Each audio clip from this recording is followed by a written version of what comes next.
Hi, I'm Allen and welcome to Dinato Drawing Podcast, episode 37. So today, sobrang exciting na naman ang ating guest kasi pangmalakasan ulit yung kakausapin natin dahil isa siya sa mga emerging artist dito sa Philippines and nakakatuwa kasi parang dito natin pag-uusapan yung world of NFTs and digital art. So, di mo akalain kasi parang yung talent mo pang local lang pero when it comes to NFTs or digital collectibles or digital art, kayang-kaya mong pumasok sa international scene pati dun sa galleries. So, nakaka-inspire yung magiging kwento neto nung ating guest. So, bago tayo mag-start, siguro pakilala na natin ang ating guest. So, please all welcome Hero Granada. Yon. Hi. Hi everyone. Figure study na to drawing. Sakto no? Naka-merch siya ng Dinato Drawing. Support. So ano pala, Hero, bago tayo mag-start, pakilala ka muna sa ating mga guest. Hello everyone, I'm Hero Granada from La Union, 35 years old, and father of two and husband of one. Kala ko Siyempre. Ayan, I graduated BS in Infotech and first love ko talaga yung art simula pa nung bata pa ako. Yun. Napansin ko, nung yung ginagawa mo dati is nag-evolve. Yung chinek ko yung profile, pati yung talaga nag-evolve siya Tapos makikita mo kasi yung era dati, di ba, yung mga vector, yun yung mga umpisa di ba? Doon muna, vector. Ganyan din ako nung una, nag-vector pag sa digital art. Tapos kung ano nung effects sa Photoshop, nilalagyan ko ng apoy yung sarili ko. Ganun pa dati. Actually, you can check sa ArtStation. Makikita mo talaga rin yung paano nag-evolve yung artwork sa yung digital artwork ko. So, nag-start yung digital painting, yung digital illustration, nag-start siya nung pandemic talaga. So, kasi dati pa naman nagpo-photo manipulate na ako during college, high school, ganyan. Pero mas na-open sa akin yung digital artwork nung pandemic kasi merong tablet thesis ko. Ginagamit niya yun for life insurance kasi siya financial advisor. Tapos during that time, buntis siya. Tapos wala gumagamit ng tablet. Siyempre hindi siya makagalaw masyado Tapos nakita ko meron siyang pen. Yun, ginamit ko siya. Sinubukan ko. Kung makikita mo sa ArtStation, yung pinakaunang paint digital art doon is yung si Catherine Bernardo, yung portrait niya. Parang charcoal pangalan niya. So, na-amaze ako. Tapos naghanap ako ng na common yung ginagawa niya, like portrait. Tapos try ko na rin yung Excel, vector, doon nag-start talaga nung sa tablet na yan. Tablet na yan. At actually, ginagamit ko pa rin hanggang ngayon. Ayun pa rin gamit mo? Kapag lumalabas ako sa kunyari, province or pupuntang Manila, yung daladala ko kasi. Ang lupit nun parang dati pang parang artifact na yan na gamit mo dati. Lahat ng NFT ko actually halos. Tapos yung iba dito sa PC. Pero most of the time, pero ever since talaga digital art na yung sa'yo or nag-traditional art ka din? So, traditional.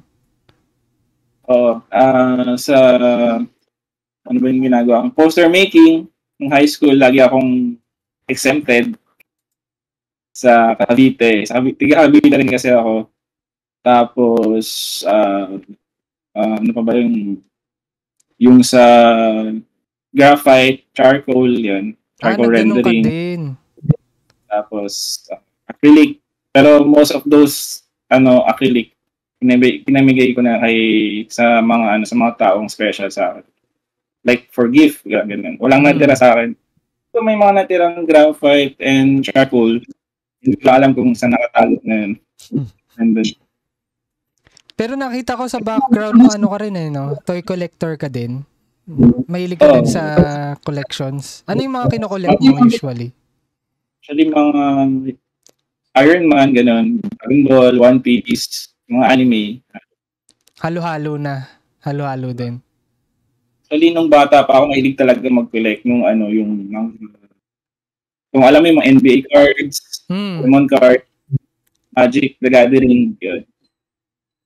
Tapos nung medyo may mga collect na rin ako ng comics, ganun. Comics, Marvel comics. Most especially mga Spider-Man at X-Men, collect natin. Same pala tayo. Dami rin akong comics na kinokollect eh. Ang hirap lang, di ba yung mga paperback na yung maninipis. Ang hirap kolektahin nun. Kasi hindi naman ganun katulad sa ibang bansa yung release ng issue dito. Ang hirap maganap. Nung bago umuwi yung father ko dito sa La Union, kasi galing silang Cavite, nakita daw niya isang box ko. Inaan niya yung box ng sayang.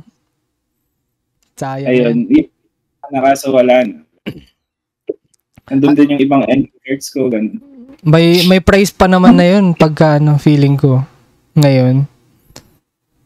Lalo yung mga editions na yung magagandang editions na sikat yung hero na yun, parang ganun. Meron pa yung meron ako NBA card dati, Rubberize yung Rubberize. Si Shaquille. Meron. Parang na-pick ko lang isang card na tingin 100. Tapos meron siyang kasama. Medyo mahal yung Shaquille yun eh. Lalo kung pero bata. Elementary pa lang. Inaano ko lang sa mga pinsan ko, niyayakang ko lang sa mga pinsan ko, meron ng card daw. Ang pinaka-rare ko lang dati yung kay Gary Payton eh. Na yung medyo kumikislap pag ginagat. Hindi ko alam kung paano yung value nun eh. Hindi ko alam. Pero yun na yung pinakamaganda kong card na nun eh dati. Ang mahilig na talaga collection. Hanggang ngayon, nadala ko. Pero nag-level up lang. Anong kinokollect mo ba ngayon? Ayun, yung mga figures yun. Figures na? Figures. Ako gusto ko sana mag-collect eh. May Iron Man na ako eh. Ilang Iron Man na yun, dalawa pa lang. Pero sabi ko sa ko ilalagay. Wala akong shelf, wala akong space mo. Hati kami ni mama eh. Kalahati sa akin, kalahati sa kanya. Sa office namin. Pero pagka siguro, pagka nakaipon, pag nagpagawa ng bahay, doon ko lalagay lahat. Mahirap mag-collect pag walang lalagyan eh. Kasi parang masisira. Feeling ko masisira. Tapos paano mo nakuha yung Hero Granada na na name? Saan galing yun? Alam mo yung pangalan ko eh. Alam ko yung pangalan mo. Ayun lang. Sobrang haba ng pangalan ko. Yan eh. May kasi yun yung history. So, pinaiksi ko na lang, hero nilang, nung bata ba, Jojo lang tawag nila sa akin. Yun yung second name mo kasi. Jojo? Jojo. Layo Paano naging Jojo yun? Nandun na yun. Makikita mo din sa shipping Ayun. Tapos, piniksihan ko na lang nung siguro mga college siya. Hero na lang, siguro. Kala ko mahilig ka sa sa superhero dati, mga ganun. Kaya hero. Mahilig ka din sa mga ganun. Pwede. Niksihan ko na lang talaga. Nung pala, tawag dito, kailan mo na-discover na pwede mong i-showcase yung digital art mo na parang, parang gawing portfolio, ganyan. Kailan mo na-discover yun? As portfolio muna or NFT na? Or doon sa portfolio muna. Kasi 'di ba parang pag ganun nag-iipon ka ng ng parang bala mo pagka kunwari dumating ka ba sa yung parang nagfa-fan art tapos nagko-commission ka nung dati? Dati, oo, nagko-commission ako. Pero nag-start nung pandemic lang. Pandemic lang. Ipon ko lang talaga yung mga arts ko. Tapos parang wala akong lakas ng loob para i-showcase yung art ko na ilagay sa art station, ilagay sa social media. Ang nag-push lang talaga sa akin si Mrs. Sinupport niya ako. So, ayun. Support niya. Tapos, binibenta din niya ako sa mga katrabaho niya or sa mga kakilala niya. Yung asawa ko, ganito, nagdo-drawing siya. Baka gusto niya magpa-drawing. Tapos, kinukuha niya, sendan mo ako ng mga pictures ng mga ginagawa mo, sabi niya. Napapakita ko, sabi niya. Ayun, sobrang support niya. Nakaipon ako ng commission. Tapos, may nagpapagawa na ng logo, nagpapagawa na ng graphics. So, doon nag-start. Kasi ang forte ko talaga, hindi naman yung first love. Yung first love ko talaga art. Kasi mata pa lang talaga nag-drawing na ako. Pero, naging forte ko noon is sa web development, sa programming, yun. Okay. Kasi about parang IT din yung information. Actually, ako sa computer nun eh. Alam mo ba nung mga ages, yung mga kapanahonan namin, yung may subject na TLE, di ba? I'm not sure kung meron ba. Pero hinati kasi nila yun. May drafting, computer, dressmaking, agriculture. Ayun. Ang pinili ko nun agri kasi takot ako sa computer. Takot ako sa computer. At promise. Ang nagturo sa akin, mas bata pa. As in, never akong hawak ng computer kasi takot niya ako. Parang ignorante ako. Tapos nung tumagal, nagustuhan ko rin kasi may nagturo sa akin ng Photoshop, yung teacher ko. Shout out kay Sir Jad. Ayun. Siya talaga yung nag-mentor sa akin kung paano gumamit ng Photoshop. Tapos hanggang sa natuto na ako ng programming, yun, tinuruan din niya akong paano sa JavaScript, ganun. Sa web development, web design, lahat na halos. Ayun. Puro advanced na yun Sobrang tatakot talaga akong humawak ng computer nun. Ayoko talaga. Kaya agriculture kinuha ko nung sa TLE nung high school eh. Baka masira mo ganun? Parang baka masira mo siya? Parang ganun. May ganun takot ako nun. Tapos, nung time na yun, fast forward na tayo, dun tayo sa, okay, kailan mo na-discover yung NFTs and yung potential niya? Or, kailan ka ba napasok sa crypto world? Parang ganun. Sa Web3? 2020, I think 2021 yata, or 2020 ng May. If I'm not mistaken. 2021 yata. Tapos may sa akin, may nag-invite sa akin sa chat. Sabi, nakikita ko nagpo-post ka sa ganito, sa mga group na ganito, yung merch mo, pwede nating i-monetize yan, sabi niya. And pwede kang mag-join sa NFT 101, NFT blockchain, sabi niya. So wala akong alam kung NFT, blockchain technology, sabi niya. Tapos hindi ko pinansin yun. Tapos may pumasok na isa sa mga friend ko sa art scene. Sinubukan din daw niya. Yun, kasi may nag-message siya sa kanya. So, mas nauna siya. Tapos yung parang second batch na ako nung pumasok. Ayun, nakinig lang ako. Sinubukan ko mag-mint. Siguro 3 pieces. Benta ko 5 years nun. Near ka nag-start? Near ako pag-start sa near. 5 years. So, parang 2 araw, 3 araw bago siya na-sold out. So, magkano yun nun? 200 pesos. 200 pesos ang isang year nun eh. Ang pagkakalam ko, or 100. Nasa almost 200 na nun. So, tapos kung paano mag-open ng Binance, paano ko siya i-cash out. Siyempre, parang natuwa ako nun. Pero pwede pala to, sabi ko. Hindi na ako mahirapan maghanap ng mag-commission sa akin. Ayun. Tapos hanggang sa tinuloy-tuloy ko. Tinuloy ko siya. Naging source din siya ng income. Parang side hustle. Yung ano ba, hinold mo yun nung nag-bull run, yung 1,000 na yung per year nun? Hinold mo? Nag-out ako na ng 5, nung nag-500. Sabi ko, pero hindi pa yata, sabi ko, hindi pa yata, yung kalahati lang in-out ko kasi kailangan ko ng money. So, yung iba, hinold ko. Gumawa ako ng sarili kong collection. Ang tawag din, first collection ko nun is, anong tawag dito? Mga mix. Yun. Minx. Tapos may mga iba't ibang, alam mo na, yung floating, ice, yung... Alipin ako ng PFP nun eh. Kaya sinubukan ko, minint ko siya. Magbenta, tapos sinold ko ulit yung near. Wala pang hindi namin alam yung utility, as in, promise. Hindi namin alam kung paano siya i-utilize ba na into something na may value more than yung money.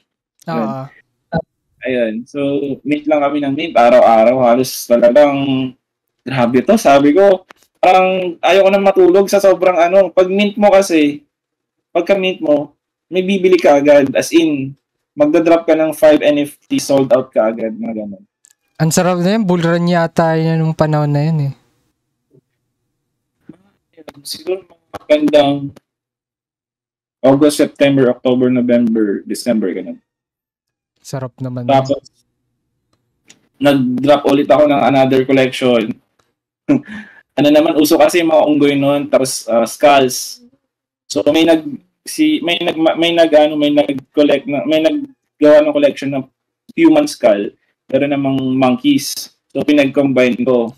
Siya? Skull monkeys. Yun, near skull monkeys. Parang nakita ko yun, skull monkey. Ayun. Tumatok naman siya. As in, yun yung mas pinaka-umangat na collection ko. No, as in, talaga, every day, halos nagdiminta ko 100 yata. 100 NFTs a day. May schedule. Ang dami, promise. Tapos, yung mga iba, nagtatanong na, yung mga taga-Thailand, mga taga-Vietnam, iba't ibang lahi, kailan ka magdadrop, ganito. Sa Discord, sa Twitter, chinachat nila ako, kailan mo ihulog yung legendary, yung super rare, ganito, mga nila, as in, meron pa ako nag-aaway kasi yung isa naagawan daw siya ng tapos nag-aaway sila dahil may mga bots, nag-snipe, yun. Tawag dito, may nag-flip noon that time. Meron pang nakabenta ng 99 years. Grabe. Ang bili niya sa akin, 5 year, binenta niya ng 99. So, may bumili. Ng 99? Oo. Grabe. Value nun is 99 year. 1 year nun is 700 yata nung na-flip niya ng ganun. Ang laki na. Tapos 99 may bumili? Oo. Lubit. Ang kulit. Tapos, na-pressure kasi kami kasi hindi namin alam yung utility. Ikaw lang ba artist nun? Talaga. Solo. Tapos, nag-hire din ako ng mods ko, 2 mods. Kasi siya hindi kaya eh. Pinapasahod sila. Ayun. Kaya medyo, ayun lang, hindi lang siya nag-prosper kasi iba yung intention. Oo. At saka parang iba yung trend kasi nung dati na parang ang hirap niya i-keep ba yung parang niya. Yung first is hindi talaga naman kami nag-promise na. Oo. May makukuha ka dito na ganitong value, ganun. Tapos lang sa community dun sa Discord na lang nagpo-push na ganito dapat may mga ganito. Gusto mo i-handle ko yung project, ganito. Sa mga sa mga panahon na yun, madaming na-scam eh. Tinatakbo ng dev, ganun yung funds.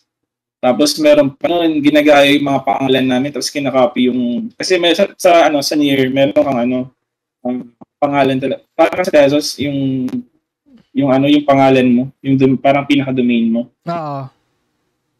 Herogranada.near. Tapos ginagawa nilang zero yung ganun. Oo, para makaloko. Ginagaya nila nire-remit nila yung mga collection, ganun. Ang daming na-scam nun eh. Scam din nun. So pala, bago natin bigyan lang natin ng background yung listeners kung ano yung NFT. Siguro baka, pinag-uusapan niya. I-explain ko lang ng mabilis. Parang, ngayon, parang digital collectibles na pwede mo i-trade, ibenta, tapos, i-trade, ibenta, yan, mga ganyan. Ang maganda dito is, kunwari artist ka, pwede mo i-monetize yung art mo. Then, ilalagay mo siya sa parang social media ng blockchain, ng crypto. Then, pwede mo siya i-trade or ibenta. Ganun lang siya kasimple. Ang maganda dito is, nakikita dito yung ownership, pati kung kailan binili, magkano binili, ayun, kung sino yung bumili, mga ganun. So, lahat recorded siya dun sa blockchain. So, wala madadaya, walang may scam or kumbaga, nasa sayo nyo na yun kasi kayo yung may control. So, yun yung parang sort of ng NFTs. Parang digital collectible siya. Na usually naman, parang ginagawa natin in physical world na yung mga trading cards or pero yun naman parang digital. So, may help lang naman siya ng technology. Yun. Ano pa ba? After nung sa NFTs, di ba mostly sa projects ng mga PFP, mga ganyan. Kailan ka nag-transition na pagiging artist na talaga? Ayun. Kasi, di ba usually ganun nga yung trend nun? Nung kailan ka nag-transition nun? Nung in-invite ako ni Tito Jopet sa isang art exhibit sa Meta, Meetspace galing. Oh, Meetspace. Kailan to? First October yata yun, 2020. Opening? October 20. Hindi, iba. Iba-ibang After nun, in-invite nga ako. Tapos, ayun, kasabayan ko yata sila Skullface, sila Nick Automatic. Okay. Oo, sila Sir Nico. Gets. Ganda nga yun. Pero siya, hindi ko nakita, sayang. Pero ayun, tapos hanggang sa nag-transition, in-invite ulit ako ni Tito Job sa isang sa art, sa Philippine Web 3 yata yun. Festival, oo. Sabahin tayo. Gumawa tayo ng cards. Ayun, nag-change ako ng art style. Hindi talagang from being PFP, portrait, parang neo impressionism na siya. Parang hindi naman neo impression, parang semi yung pointillism na meron pa ring line art. May pointillism siya, pero digital siya. Yun, manual ko ginagawa yun. Yung nakakuha lang kasi. Tapos nag-stick ako sa ganung art style. Tapos nag-evolve siya ulit noong 2023 nung ginawang ko siya ng animation. Tinutuloy ko talaga. Kasi parang takot din ako mag-animate kasi baka hindi ko magawa, hindi ko mabigyan ng hustisya. Pero Diyos, binigyan naman ako ng lakas ng loob, lalo na gawin yun. Tapos doon mas express ko yung pagiging artist ko. Tapos siya, surrealism na siya, animated. Ayun, medyo mas lumitingin ako sa mga objects, elements ng art ko, hindi na sa mismong more on meaning, deep meaning na yung mga ginagawa kong art. May message ba na mag-resonate? Pero what made you think na parang gusto ko naman ganito yung gawin ko, hindi na yung yung PFP or ano yung naisip mo nun? Kamusta mga may hilig mag-drawing? Andito na ang pinaka-inaabangang merch ng Di Na To Drawing. Saktong-sakto ito para malaman mo kung drawing talaga yung tropa mo. Kasama si Ken Zero Art na isang artist at TikTok superstar, siya ang kakolab natin sa design ng pangmalakasang shirt. Meron tayong beige white at emerald green, syempre para may choices kayo. Available na ito sa Shopee para talaga sa mga may hilig mag-drawing, including you. Kada quarter pala ng taon, fingers crossed, pati tuloy ako naging drawing na. Meron tayong artist na i-collab para sa gagawing merch. Dahil dito sa Di Na To Drawing, ang drawing lang ay dapat sa papel, hindi sa plano. Add to cart na. Kasi parang nung during bear market yun eh. Pa-bear, oo. Bear yun eh. Ano na yung purpose mo? Naging artist ka nga, pero wala ka ng drive ba? Kasi yung drive ko dapat more on money eh. But that changed to the process na more than monetary yung value. So, kapag may sale noon, thank God. Kapag wala naman, thank God pa rin kasi you share the piece of yourself out there eh. So, ayun. Then, right now, nag-focus ako sa message and how this art pieces will resonate yung mga viewers to plant some seed na that will later grow and somehow baka mag-shed ng light sa kanila. Sa tingin mo, yung kasi ang NFT and Web3 is parang community-centric siya eh.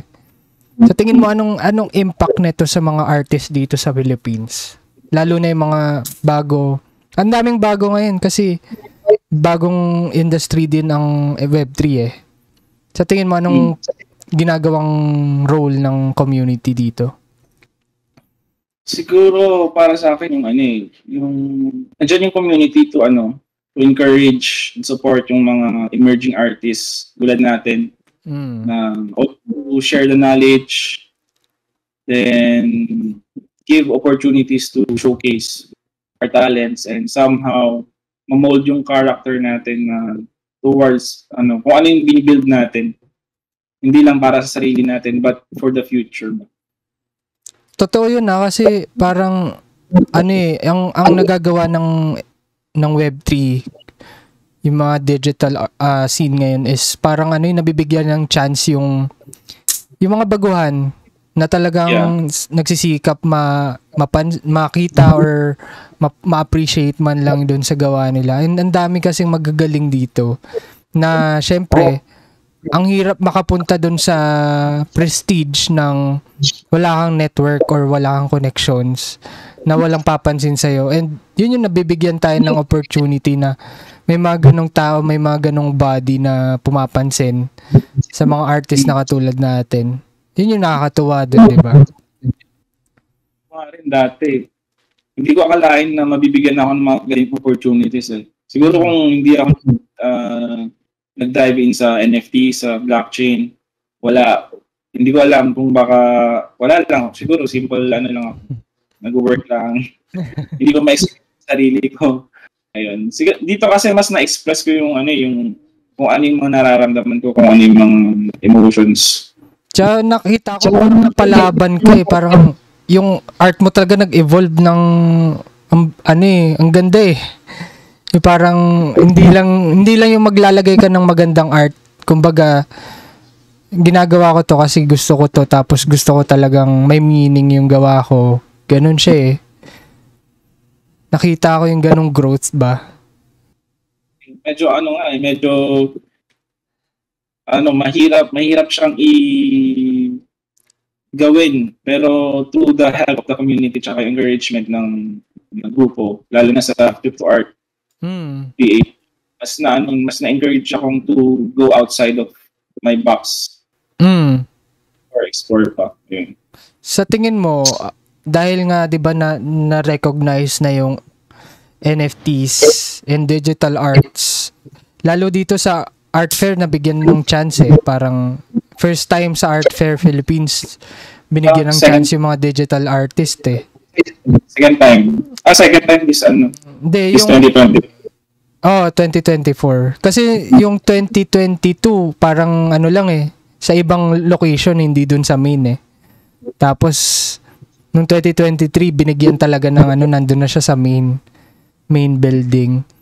Tapos nakitaan siguro nila ng potential and talagang untalented kasi ng industry ng digital scene. So, yun, tingin mo, ano pa yung magiging evolution ng NFTs? Kasi, parang hindi mo naman pwedeng sabihin na, mapaprove lang naman na may ownership ka na ganyan-ganyan lang. And what more? Anong meron pag ganun, di ba? Parang, yun yung na-realize natin nung sa art fair eh. Ano naman kung mapoprove or ano naman kung nasa blockchain yan. So, ano yung tingin mong evolution na mabibring ng NFTs and makatutulong niya sa artists? Siguro, aside from that, yung para sa akin yung mga lalo na yung Manila Bank, nandun yung yung pagiging hindi lang natin siya nakikita basta na yung pagiging immersive ba ng mga ng mga artists, hindi lang siya basta na tinitingnan, hindi na siya basta na meron bang connection ba, lalong-lalo na kung siya parang alive in your sa pang mata mo na ang hirap kasi explain eh. Pero para sa akin, there's more into this genre ng art. Actually, yung mga sinusulungan ng lahat ng mga yung community dito sa Philippines, yung mga Crypto Art PH, yung Dash Manila, tapos lahat ng tawag dito, talagang binibigyan nila ng interactive feeling yung mga tao na pwede sila maki-interact. Yun yung advantage ng digital art no? Na pwedeng ibang experience yung maramdaman ng tao kasi gumagalaw siya, tapos yung iba talaga hindi mo lang siya basta-basta titignan lang eh. Kumbaga may experience mo yung mismo yung buong art nung ganun siya kaganda. And feeling ko naman wala pa tayo sa sobrang tipping pa lang sa tip pa lang wala pa tayo sa kalingkingan nung evolution nung kasi andyan AI and then lahat what more pag na-develop yung technology, anong mangyayari next dun sa landscape ng art. So mag-iiba-iba siya madi-disrupt talaga. Hindi lang siya basta sa frame makikita ba? Ano yung tingin mong parang favorite piece mo na nagawa ngayon? Siguro yung pinakaunang piece ko, yung Journey of Wisdom, yung skull. Gets. Yung first animated na piece ko, animated na surrealism na art. Kasi yung meaning nun is how would you pass that wisdom na na-gain mo sa susunod na generation? Will it stay? Will it die?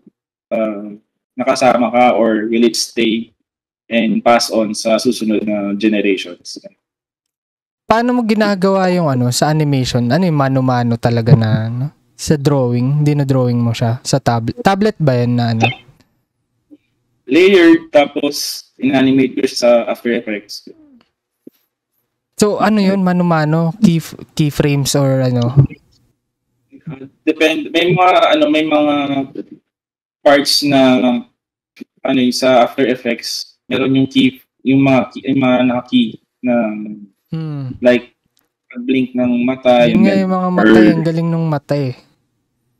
Ang daming di ba nag-exhibit din tayo sa saan ba to? Saan ba yung parang mall? Uptown? Uptown ba yun? Uptown. Uptown Mall, UGC. Maraming natuwa nun kasi lahat ng piece dun, di ba, may ER. So talaga ng tao, tuwa sila kasi kahit yung lang yun, exhibit lang na yun na ang daming natuwa kasi gumagalaw yung artwork sa cellphone nila na ibang experience siya. syempre, sa atin, sa circle natin, alam natin yung ganun eh. Pero syempre, pag sa ibang tao talaga, first time makita yun. Matutuwa kayo kasi mga sila sa ganun eh. Ayun, doon mo makikita na connect tayo ba? Oo. Kahit pa paano sa mga. And nakakita sila ng bago. So, sa mga susunod na mga taon, siguro meron pa rin tayong ipapakita na bago. Hindi lang yung stay tayo kung ano meron tayo. Ano yung nakikita mong fearless for ka sa AR ngayon pagka ano? Ako may naisip na eh na sa AR eh. Hindi ko Wala pa ano pa. eh. Nakita ko dati, yung mga may nakita kong ad is nagpe-paint siya mismo sa AR. Gets, kita ko yun. Ang feeling ko, parang yung AR, what's next in AR is yung yung extended reality na, kunwari, may isang painting dyan, tapos siguro naka-VR ka, pwede kang pumasok sa loob ng painting. Tapos ganun yung makikita mo. Di ba parang wala pang ganun halos? Tapos, papasukan. Ganda. Feeling ko may ganun na gagawa eh. Feeling ko may gagawa ng ganun soon. Na grabe na yung AR. Malaramdaman mo talaga mismo yung art. Kaya ganun na siya. Nasa loob ka mismo ng painting. Galing. Pwede rin. Oo. Feeling ko ganun yung magiging trend or parang marketing din yun. Feeling ko may marketing na ganun na mangyayari. Kasi may AI na eh. AI ngayon medyo malupit na talaga. Nakakalula na yung niya, development niya. What more pa pagka sa next scene naman. Tingin mo ba, ikaw kasi parang known for ngayon eh. Talagang suking-suki ka ngayong last year, tsaka this year eh. Na sunod-sunod yung features mo sa international galleries. Ay hindi, bago pala tayo napunta doon muna tayo sa physical. Ano yung first exhibit mo sa physical gallery? Ito ba yung sa Web3? Yung sa Web... hindi. Physical gallery. Sa Indonesia pala.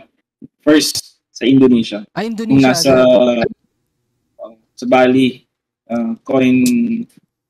Nakalimutan. Basta more about sa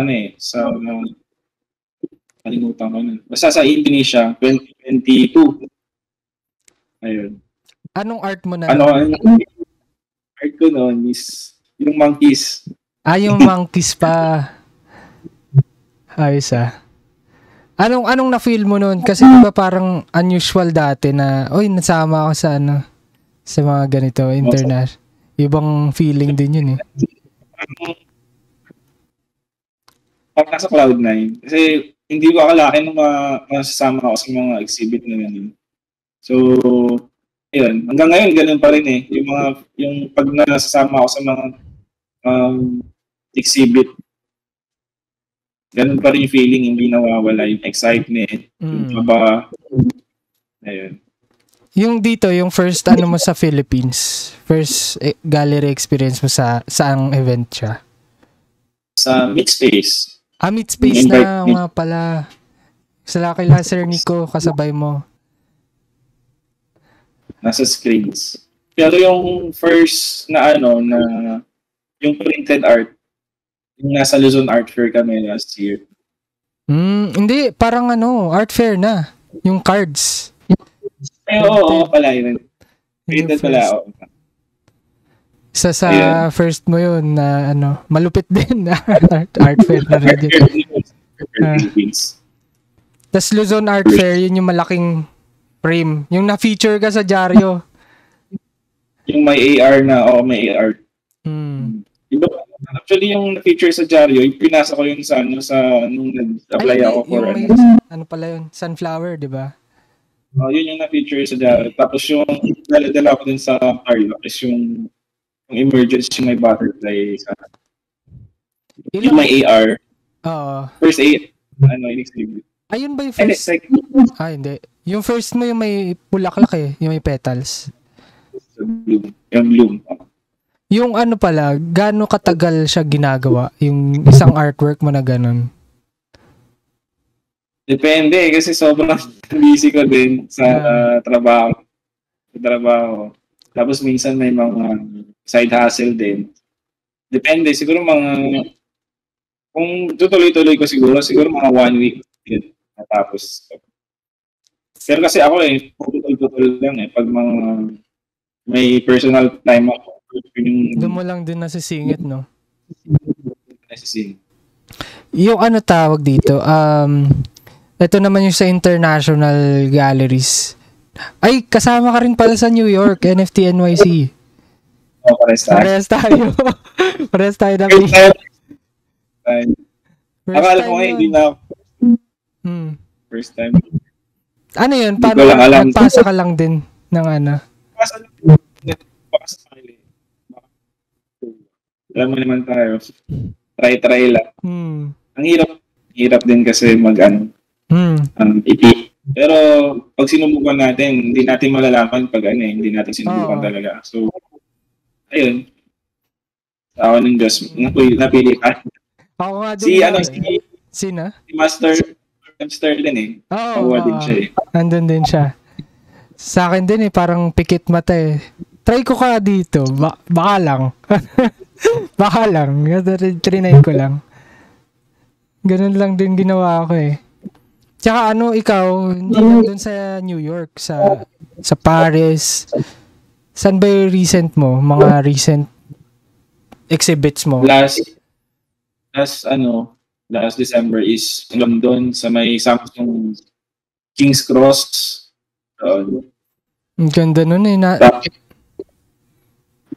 Saan pa? Yun. Tapos, this year, naka-line up 4. Yung isa I'm not sure kung pwede ko na sabihin kasi hindi ko na-announce. Kailan bang release ng exhibit nila? Baka Hindi pa na-announce ikaw bahala. Local dito sa Pilipinas. Tapos, yung other, yun nga, yung kaka-announce ng kahapon sa Iham Gallery dun sa Paris din. Tapos NFT Paris, diba pa yun? After ng Iham, 2 weeks yun. Tapos NFT Paris. Tapos sa April, sa New York tayo. April yun, di ba? Sa New York, April yun, di ba? April. Tapos may susunod pa yung sa Estonia naman. Yung other gallery naman yun. Kinuha ko lang din yung ticket nun Di ba may free ticket dun sa New York? Kinuha ko lang din. Sayang May ticket din ako sa NFT Paris pero pinamigay ko sa kapwa-artist ko na taga Paris. Ayos hindi pwede nga pala ipamigay. Pwede. Sige nga, bigay ko dun sa kung sino yung malapit dun. Sila pumunta. Sayang. 3-day pass? Sarap nun pagka papapicture ko lang yung art ko dun Picture na art. Oo nga So, first time ko din yun. Hindi ko rin alam naramdaman ko nun Parang folio. Paano ikaw, pagka nagpapasa ka, pag may nakita kang open call, sinusundutan mo lang talaga? Try lang. Depende sa tema nila. May mga nga rin sila, May mga team din. Tapos pag open team naman, yung mga dating works na hindi nakabenta. Exposure din yan Exposure din yan. Malay mo mabenta, diba? Oo, sayang. Ngayon parang ang digital market ngayon ng NFTs medyo naglaylo pero mas siya ngayon, art-centric na. Kung bibilin talaga siya ng collectors or talaga nagustuhan niya. Talaga nag-resonate sa kanya yung art. May mga spaces. Kaso madaling araw sila alas na. Gusto ko sana kaso Mag-chill. Alam mo dati, chill kami, mga madaling araw. No? Meron pa, nabot ng alas 6, alas 5 ng madaling araw. Chill lang kami. Pero pag chill namin, laging may nabibenta noon sa Mir. Ngayon, hindi ko nakakaya. Natutulog na lang ako. Ako din eh. Parang first time ko na chill noon. Grabe, parang ewan ko, hindi ko alam kung may pumapansin talaga eh. Depende sa arte. Pagka ang patok kasi noon PFP eh. Ako nagbebenta photographs. Parang yan, ganun. Merong mga ganyan.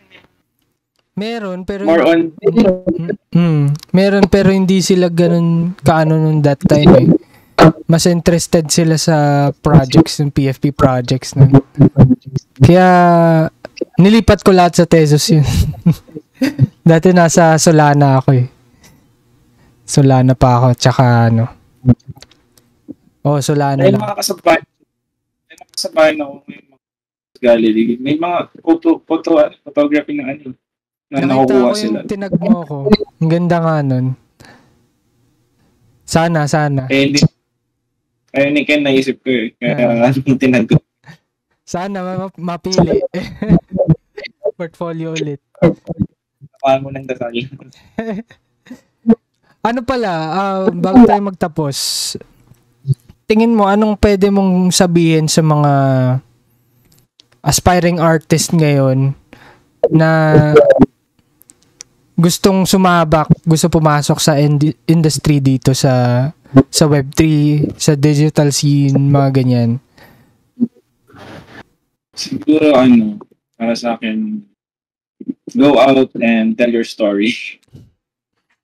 And be different. Yan. Kasi ngayon, bilang artist, yung sa akin yung journey ko, more on exploration siya eh, kung saan mo mabidiscover yung unique potential mo. Hindi ka mag-stick sa kung anong comfortable ka or kung ano yung nakasanayan mo, kung ano yung madali. If you have to go through pain and rejections para ma-extract yung boost ng soul mo, yung soul ng art mo, na pwede mo siyang i-share sa mga viewers o mga manonood yung gawa mo. Yun, gawin mo. And most important, lagi kang magdasal.